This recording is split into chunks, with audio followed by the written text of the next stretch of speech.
শাশুড়ি যে এত দরজাল আমাদের জানা ছিল না। আগের দিন ঝগড়াঝাটি লাগাইছে, মারছে আমার মেয়েরে, মাঝে মধ্যেই মারে, না খাওয়াই রাখে এই শাশুড়ি। আমার মেয়েটারে এই 2.5 বছরও হয় নাই করছে, এই সে হুমড়ি খেয়ে পড়ছে।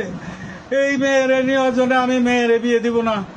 আমার নাই অর্থ করি, আমার নাই কত সমস্যার ভিতরে আমার এই মেয়েটারে বিয়ে দেই। এই ছেলের সাথে এই ছেলে আমার এই মেয়ে ছাড়া বিয়ে করবে না। এই আমি রত্ন পাইছিলাম, এই জামাই আমার রত্ন আমি পাইছিলাম, এই কারণেই আমি, নাইলে আমি এই মেয়ে এখন বয়স হয় নাই, আমি মেয়ে বিয়ে দিতাম না। চিন্তা ভাবনা করলাম যে মেয়ে তো একদিন না একদিন আমার দিতেই হবে, এই কারণে আমি বিয়ে দিলাম। আজকে এই যে দীর্ঘদিন একটা দিন আমার সওয়াল, আমার এক ছেলে, আমি, আমার বউ, কেউ এদের বাড়িতে যাইতে পারি না এই মহিলার কারণে, এই শাশুড়ির কারণে। শাশুড়ি যে এত দরজাল আমাদের জানা ছিল না, কেউ আমাকে বলে নাই। আমরা গেছি আশীর্বাদ করার জন্য, তারা 4 তলায়, নিচ তলায় বসে রয়েছে, সেই মা নিচে নামে না, আশীর্বাদ করবে না। তোরা এত দেরি করে আসলি কে, বউ পায়ে পাগল হয়ে গেছিস, হ্যান ত্যান। আর এই যে ঢাকা ছিল যে সময়, একটা দিন আমি, আমার বউ, আমি, আমার ছেলে পর্যন্ত যাইতে পারি নাই এই ইসের কারণে, এই মহিলার কারণে, এই শাশুড়ির কারণে। আমারে জামাই খালি রিং করে কইছে কি যে বাবা আপনি মনে কিছু করেন না, আমার মা একটু এই পদের, আপনি অনেক কিছু করেন না, এই পর্যন্ত আপনাকে আনতে পারি নাই, এই জন্য আমি ক্ষমা চাই।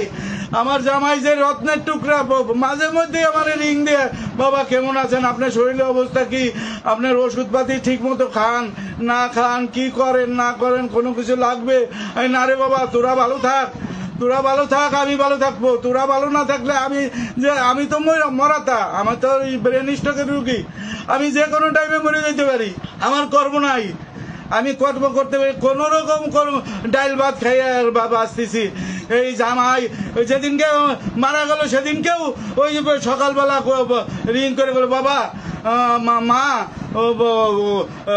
মুনমুনিরে নিয়ে যান, ওই সুস্মিতারে নিয়ে যান, ও কিছুদিন আপনাকে ওই জায়গা থেকে আসুক। আমি অফিসে যাই, ওই অফিসে যাই এই ঘটনা ঘটাইছে। আগের দিন ঝগড়াঝাটি লাগাইছে, মারছে আমার মেয়েরে, মাঝে মধ্যেই মারে, না খাওয়াই রাখে এই শাশুড়ি। আমার জামাই যদি ওর ঘরে যাবার চায়, সে আমার জামাই যাবার দে না, আগে আমার ঘরে থাকবি, তারপর ওর ঘরে যাবি। ও কিটা ও কন্তাইছে, ওর মূল হইতেছিল আমরা গরিব। ওই শাশুড়ি 100 ভরি সোনা দিব, হ্যান দিব, ত্যান দিব, বাড়ি দিব, গাড়ি দিব, এই চিন্তা ভাবনা করে এই মহিলা মানে আমার মেয়ের উপরে অত্যাচার প্রতিনিয়ত। আমার মেয়ে সুইসাইড করবার যায়, আমার মেয়ে সুইসাইড করতে যায়, আমি মারে, আমারে মারিস না, আমারে তুই যদি কোনো কিছু হয়েছ আমি মরে যাবো, আমি থাকবো না, আমি মারা যাবো। এইভাবে দিন কাটছে।